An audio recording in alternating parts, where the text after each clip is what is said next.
Just 1 minute. 1 minute bago tayo sumabak sa trabaho.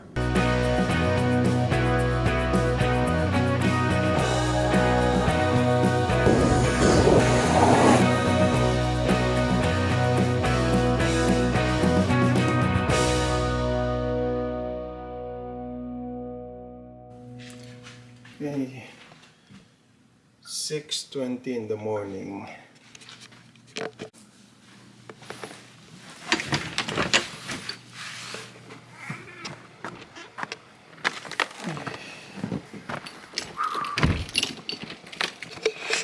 March na pero may konting snow pa rin. Kung meron akong isang bagay na ayaw sa aking trabaho, ito yon. Yung paggising ng ganito kaaga.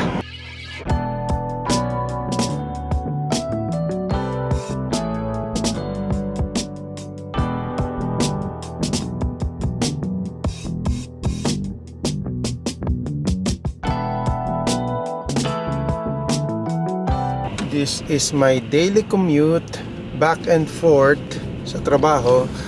30 minutes papunta sa trabaho, 30 minutes pabalik sa bahay. At madulas ang daan ngayon ha. A couple of days ago, wala nang ka-snow, tuyong-tuyo na ang daan. Pero biglang bumugso ang snow. Welcome to Alberta.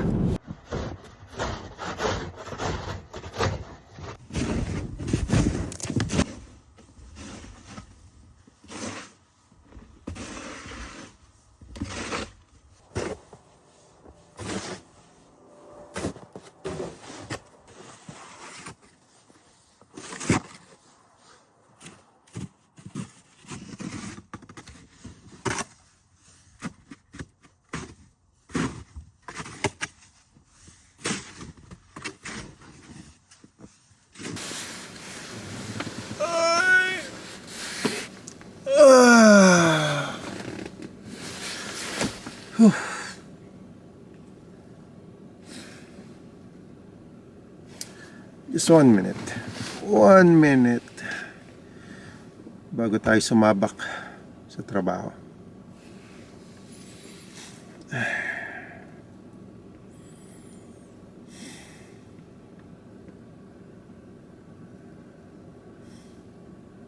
Okay, good.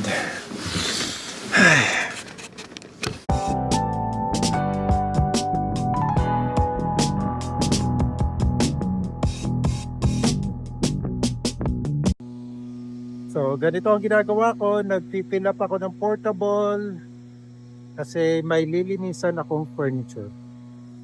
Ayan. So, ayan yung portable ko. Dadali ko yan. Papunta doon sa apartment na yan.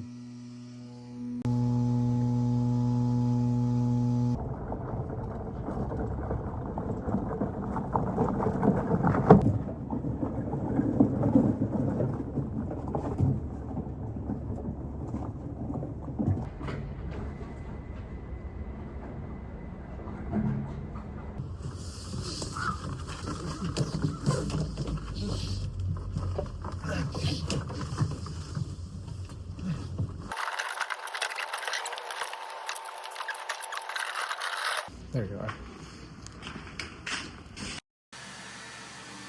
Then set up the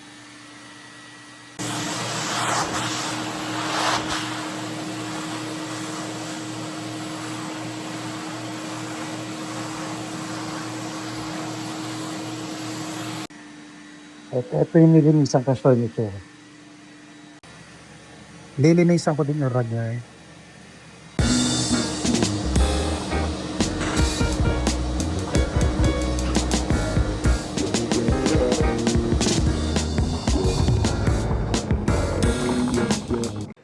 Okay, tapos na sa first call.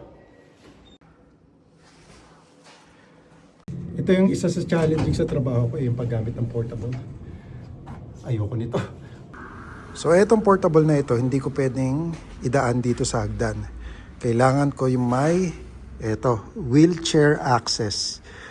So, i-empty ko yung laman ng portable na ito kasi meron tong dirty water at saka meron yung excess na clean water. Tapos, etong ayoko pag may snow oh. Sipin nyo, idadaan ko dyan yung portable. Papunta doon sa truck ko. Kaya minsan, alam nyo, mas matagal pa yung setup at takedown mo kaysa cleaning pagka meron kang ganitong portable coil. So, i-empty na natin yung laman ng portable na yon. Ang gagawin ko, bubuksan ko itong unit namin tapos isasak ko lang ng vacuum.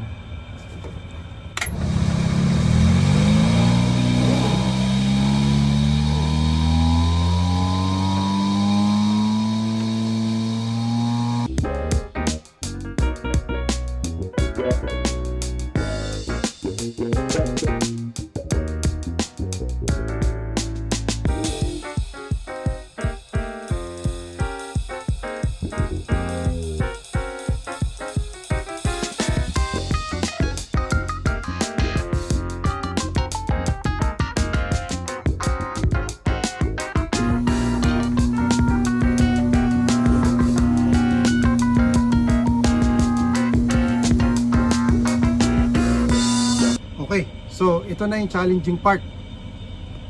Iro-roll ko yan doon.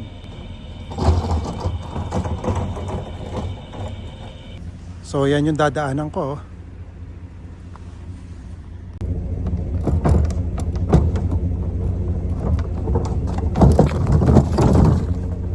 Pagkatapos, iakyat ko ito dito sa truck ko. Lalagay ko dyan sa loob.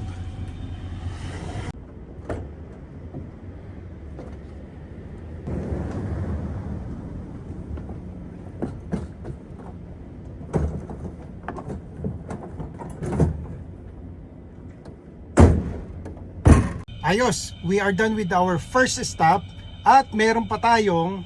So ayan yung first call ko, meron pa akong 2, 3, 4, 5, 6 stops for the day. So on a busy day, meron kaming 5 to 6 stops. On a not so busy day, meron kami namang 4 up to 5 na stops.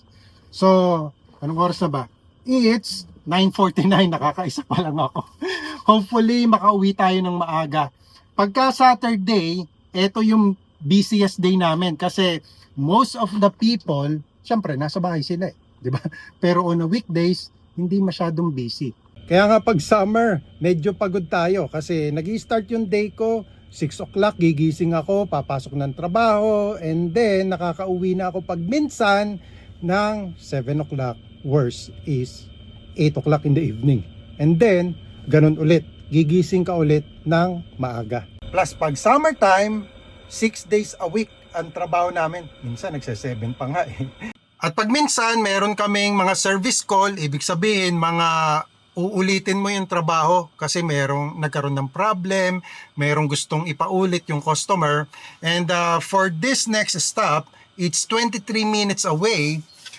So, pagka ganyan, tinatawagan ko muna yung customer para ma-ensure na yung customer ay naandun sa place na pupuntahan ko because I don't wanna waste my time na magdadrive ako ng 23 minutes tapos wala yung customer kaya tawagan natin. Tulog pa siguro. Hello Rob, this is from Carpet Cleaning. How are you? Okay, just would like to let you know I'll be there in 25 minutes. Is that okay? Yeah, that's fine. Alright, I'll see you soon. Thank you. Perfect. Sabi nga nila, naandun yung customer. So, yun lang. Kape muna tayo bago tayo magbiyahe. Malayo-layong biyahe to. Alright.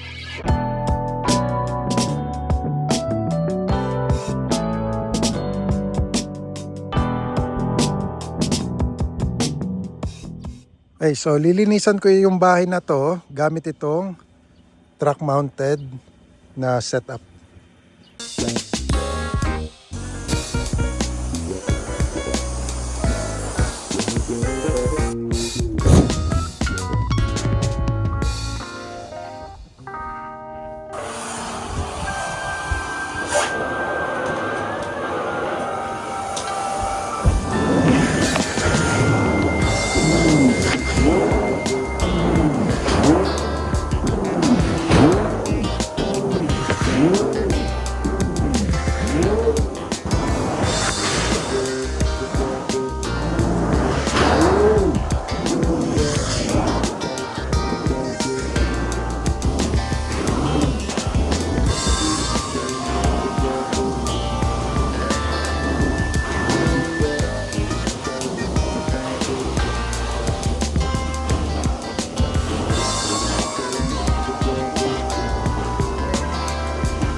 I'm done with the cleaning. Would you like to see how it came out?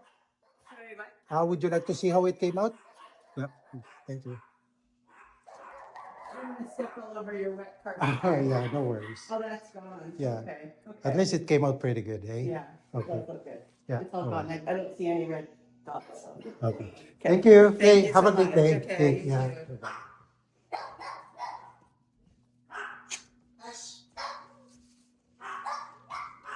Okay, bye now. Yeah.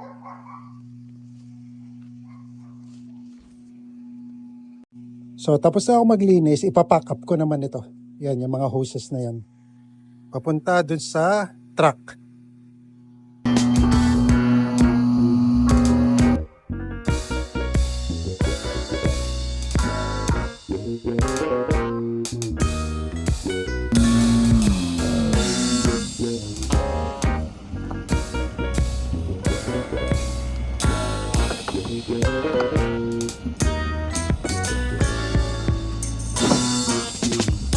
So may tama talagang pagrarap ng mga hoses para sa susunod mong call hindi siya yung nagkakabuhol-buhol. Papakita ko sa inyo. So ito yan. So dapat ganito na ang itsura niya, no? Properly wrapped. Yan. Okay, we can close this now. Ang tawag doon sa pagrarap ng mga hoses is in, out. Para nga hindi buhol-buhol siya sa susunod. Hindi ko alam kung, kung magigets nyo. Pero ipapasok nyo sa loob, pabilog, tapos palabas na pabilog din.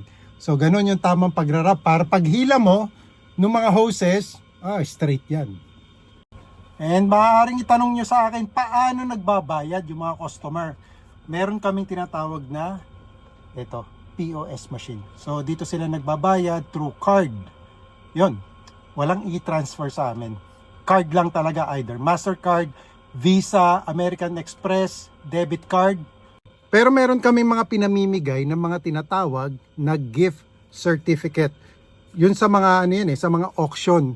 Pagka may mga auction event, so nagbibid sila doon para makakuha sila ng gift certificate ng coupon na mas mura.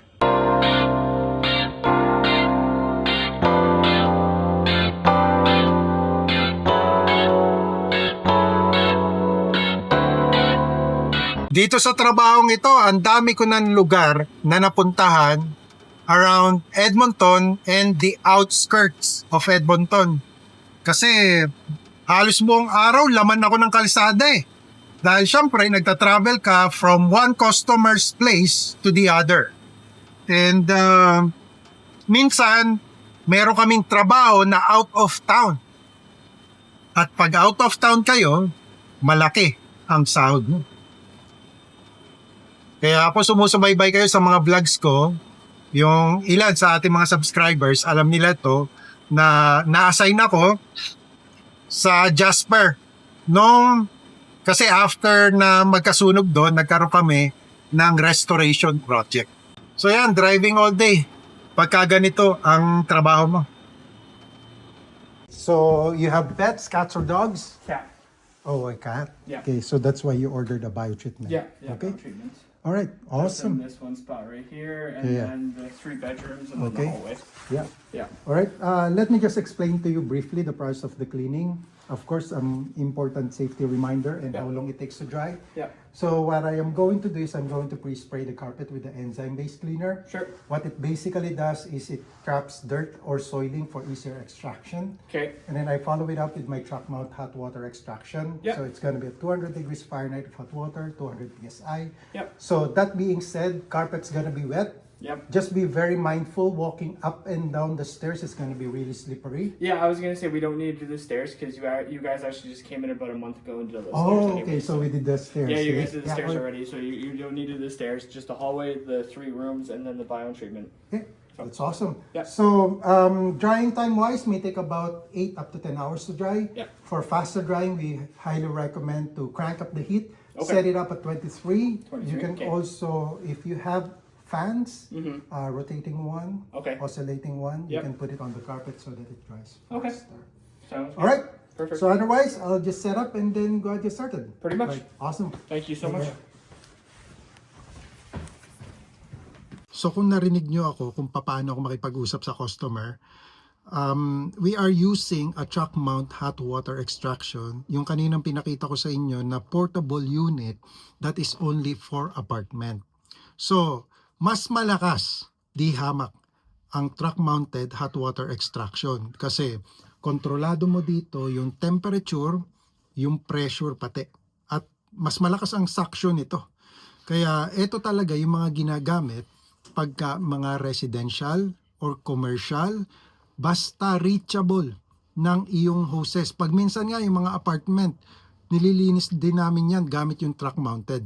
Kasi nga, mas malakas ito at mas sigurado ka sa linis nito.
Ayos, tapos na naman ang isang araw ng pagtatrabaho.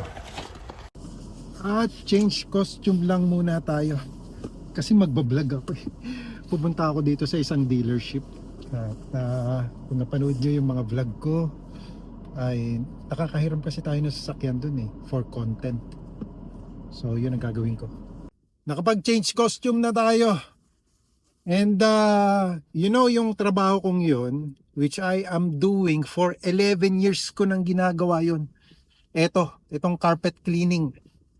And malaki ang bayad dito. Sa katunayan, dahil dito sa trabahong ito, ay nakabili ako ng bagong sasakyan, ng bagong bahay. So, yun. Pero, yun lang. Medyo mapagod ang trabahong ito kasi talagang masabi natin na itong ganitong klaseng trabaho is a labor-intense job. Kaya exhausted ka at the end of the day, but you know, it pays the bills. So yun. Ayos.